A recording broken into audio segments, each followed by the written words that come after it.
Rapid fire मनुष्य के भाव एवं विचारों की अभिव्यक्ति हो, भाव भंगिमाओं द्वारा, संकेतों द्वारा, वाणी द्वारा, उपयुक्त सभी द्वारा।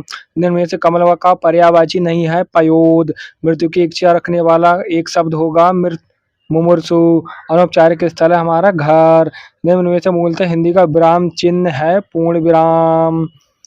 वात्सल रस के सम्राट कहे जाते हैं सूरदास। अंधे की लकड़ी का मुहावरा का अर्थ है एकमात्र सहारा। पहाड़ के नीचे की समतल भूमि को कहते हैं उपत्यका। अभिव्यक्ति के उद्देश्य हैं भाषा एवं साहित्य में रुचि का विकास, बोलने की योग्यता, लिखने की योग्यता, उपयोग सभी। तपसी का तद्भव होगा हमारा तपसी। ऐसे शब्द क्या कहलाते हैं जो संस्कृत से विकृत होकर हिंदी में आए हैं, कहलाएंगे हमारे तद्भव। इनमें से कौन सी रचना महादेवी वर्मा की नहीं है? हमारे ठलुआ किला। पूरी तरह से मना कर देना, इसके लिए सटीक मुहावरा क्या होगा? अंगूठा दिखाना। मधुशाला के रचयिता हैं हरिवंश राय बच्चन। अध्यापन अधिगम प्रक्रिया का महत्वपूर्ण अंक होगा छात्र। ज्ञानश्री शाखा के प्रमुख कवि हैं हमारे कबीरदास। लोकायतन के रचनाकार है सुमित्रानंदन पंत। भाषा पर कबीर का जबरदस्त अधिकार था, वे वाणी के डिक्टेटर थे। प्रस्तुत कथन निम्नलिखित में से लेखकों में से किस लेखक का है? ये हजारी प्रसाद द्विवेदी। चित्रक शब्द का अर्थ होगा चीता।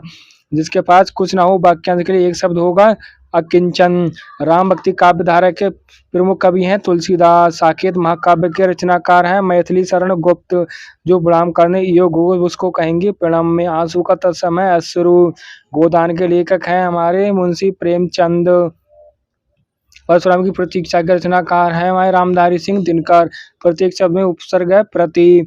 शुद्धवर्तनी हमारा होगा ज्येष्ठ। संस्कृत शब्द के वे शब्द जो हिंदी में ज्यों का त्यों प्रयुक्त होते हैं वो कहलाते हैं तत्सम।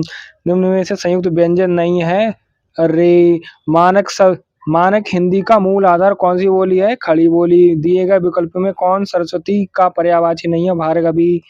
भिक्षुक में प्रत्यय होगा ओको। लघु शब्द का विपरीतार्थक है दीर्घ।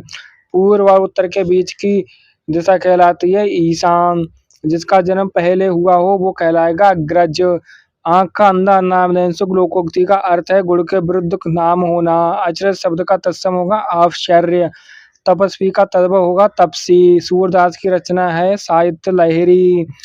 कबीर के सूफी गुरु कौन थे? शेख तकी। क्या बोलूं क्या याद करूं किस विधा की रचना है? आत्मकथा। मुंशी प्रेमचंद की वह रचना जो अधूरी रह गई थी मंगल सूत्र। घड़ी साज शब्द है शक्कर शब्द।